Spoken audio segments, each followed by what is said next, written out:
pour que les Grèces payent leur dette, qui est un racket bancaire organisé, on le sait, par le système de Wall Street, dont la Goldman Sachs. Et là, je ne vais pas redire 20 fois quelle est la vision du monde de ces gens-là, quel est leur noyau dur communautaire, même si c'est une alliance, je l'ai dit, de deux groupes, mais il y a un groupe d'ailleurs qui domine l'autre aujourd'hui de façon de plus en plus visible.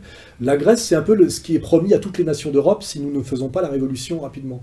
Hein, c'est un racket bancaire, une soumission, un dépeçage et une mise en esclavage.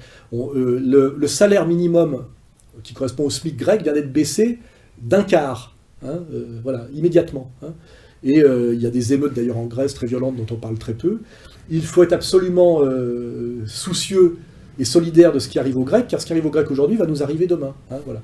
Et on voit bien qu'effectivement c'est une mise en esclavage par les banques, par la banque avec un grand B, du peuple le plus symbolique du peuple européen, parce que qui dit grec, je ne vous renvoie pas aux études lévinassiennes de Bernard-Henri Lévy sur Jérusalem et Athènes. Hein, c'est vraiment la Grèce et l'alternative absolue sur le plan moral, conceptuel et téléologique au monde juif. Hein. Et la destruction de la Grèce par le système de domination bancaire est un symbole absolu pour l'Europe. Hein. Il faut bien comprendre. Qui dit Europe dit Grèce, qui dit destruction de la Grèce par la banque. Et là, on est dans la pleine lumière d'un combat à la fois symbolique, mystique et concret et social.